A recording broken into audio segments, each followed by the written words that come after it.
Welcome to This Explainer. Today, we're taking a really deliberate, inspiring journey toward building up your inner strength and reclaiming your sense of control.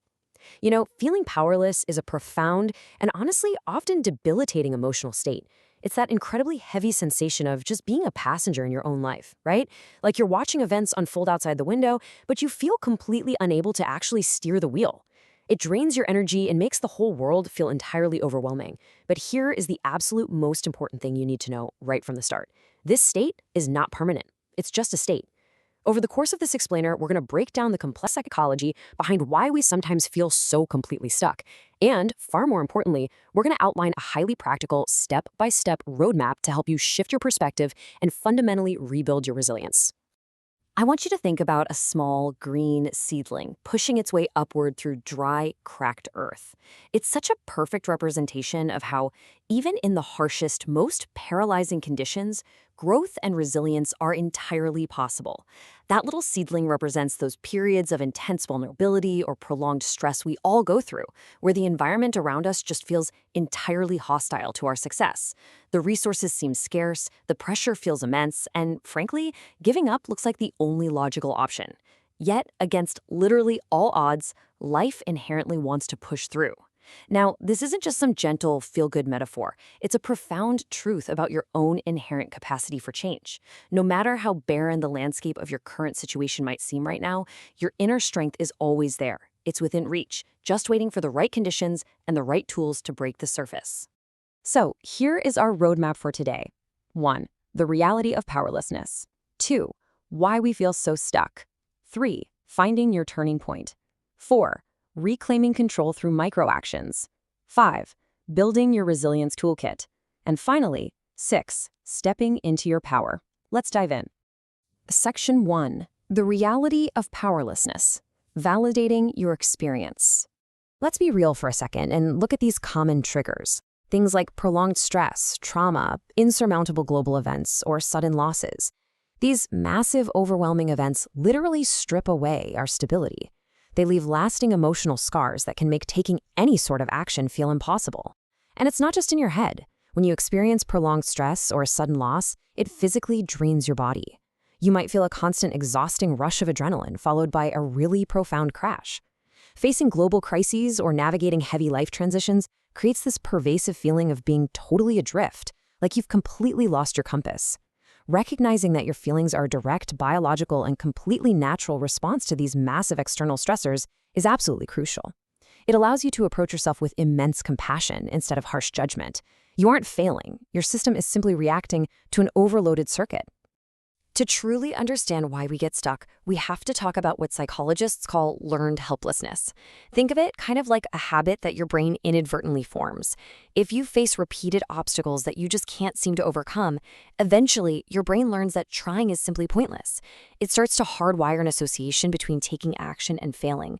So even when a brand new, completely solvable problem arises, your mind just shuts down the attempt before it even begins. You might experience this as deep fatigue or just a total lack of motivation to try anything new. But listen, here is the incredibly hopeful part about all of this. Because this helplessness is learned, it can absolutely be unlearned. It is a conditioned response. It is not a permanent flaw in your character. Which brings us to Section 2, Why We Feel So Stuck, the deep psychology. When you experience severe stress, your brain actually prioritizes immediate survival, and it bypasses rational thought entirely. Imagine your brain's threat detector, the amygdala, as a blaring, incredibly loud fire alarm. Now imagine your prefrontal cortex, which is the area responsible for logical planning and problem solving, as the rational firefighter. When stress gets too high, that fire alarm is so deafeningly loud that the firefighter can't even hear themselves think, let alone coordinate a complex rescue plan. You are literally trapped in an automatic freeze or fight or flight response. So when you feel like you simply cannot take proactive action, please understand. It is not laziness. It is your brain's primal survival wiring temporarily hijacking your rational control center. Grasping this physiological reality is the very first step toward finally calming that alarm. And similarly, anxiety creates this really vicious cycle where we steer clear of discomfort, which only ends up cementing our fear of change. Consider what happens when you avoid a daunting project or you put off a difficult conversation. The exact moment you decide not to do it, you get this quick, intoxicating hit of temporary relief. Ah, safe. right? But paradoxically, that brief relief is completely toxic to your long-term resilience. It subconsciously reinforces the belief that you couldn't have handled the situation anyway. Over time, as you avoid more and more things, your comfort zone shrinks drastically. Stepping into the unknown to reclaim your power can start to feel deeply threatening, simply because your brain has grown to prefer the predictable pain of feeling stuck over the terrifying uncertainty of change. Let's move on to Section 3, Finding Your Turning Point, Awareness and Pivot.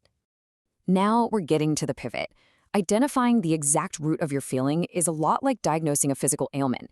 It brings instant relief because it gives you a targeted treatment plan. By figuring out if your source is external, rooted in the past, or tied to mental health, you immediately stop internalizing the struggle as a personal failure.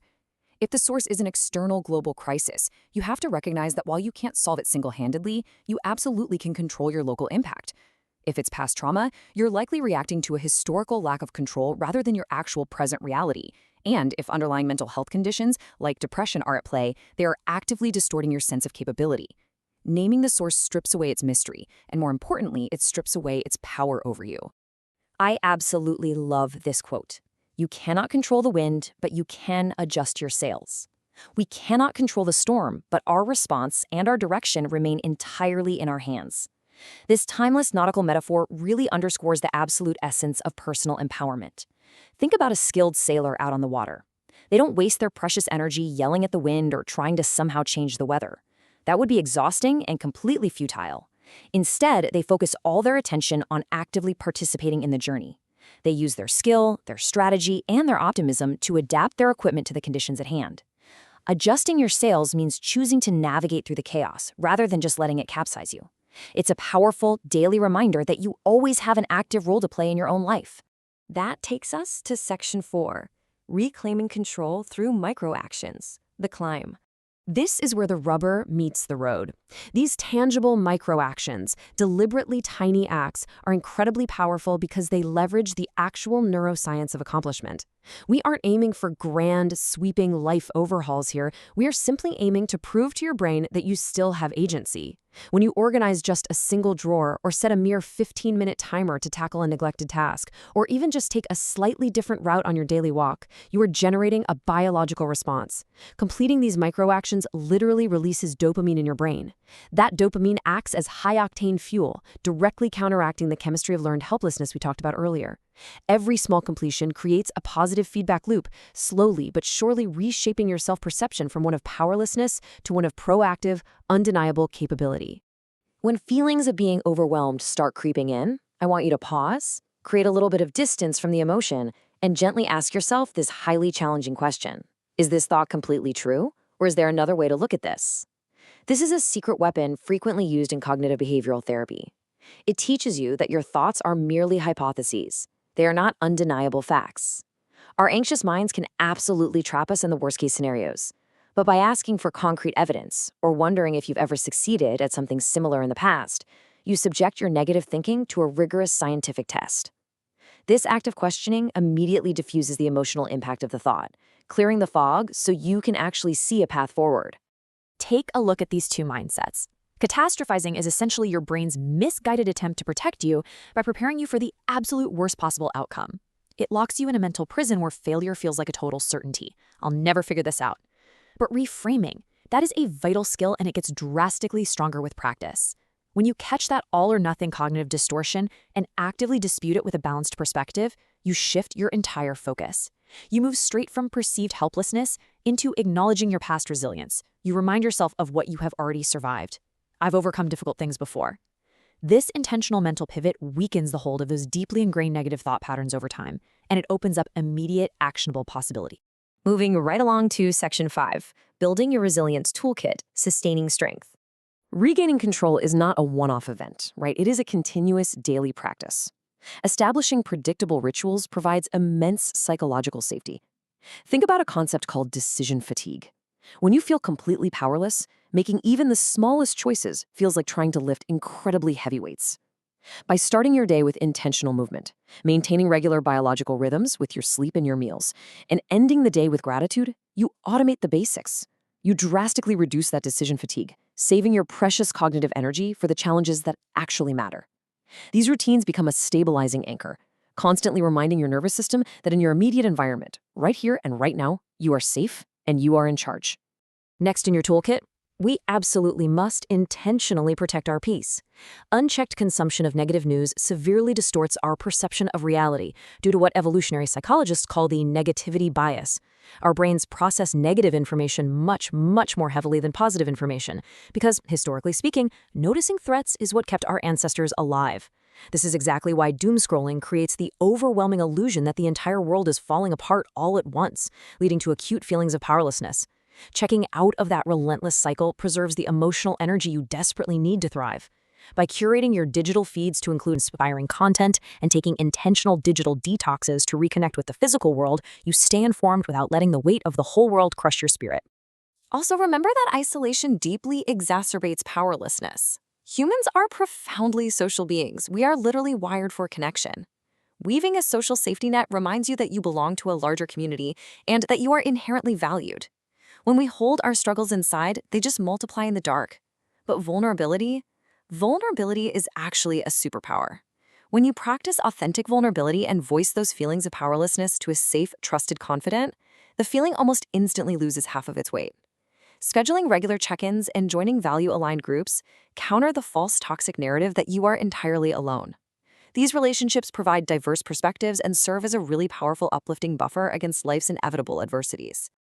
And finally, we arrive at Section 6, Stepping into Your Power, the Summit. This concept is absolutely fascinating. Deep psychological research shows that the human brain cannot easily tell the difference between a vividly imagined success and a real-life experience. Let that sink in for a second. When you connect with an empowered future self and you actively imagine yourself navigating difficult situations with grace and confidence, your brain is chemically rehearsing that exact success. You are literally creating a neural blueprint for the person you are becoming. It is a tremendous, quiet tool for building real confidence from the inside out. I should also note here, if your feelings of powerlessness stem from deep trauma, bringing a professional therapist into your journey to help process these experiences is definitely not a sign of weakness. It is a vital, courageous form of taking back your power. 100%. Remember that number. You possess 100% authority over your own responses. Psychologists refer to this as an internal locus of control, and it is an incredibly massive psychological concept. Look, you don't control the global economy, you don't control the traffic, and you certainly don't control other people. But you have absolute, unquestionable sovereignty over your reaction to those things. This is the ultimate form of personal freedom. You get to choose your attitude. You get to interpret the events of your life. You decide exactly how to move forward, regardless of what chaos swirls outside your door. Embracing this mindset transforms you from a passive victim of circumstance into the active, powerful architect of your own destiny. Please let this truth anchor you as you move forward. Powerlessness is a feeling, not a fact.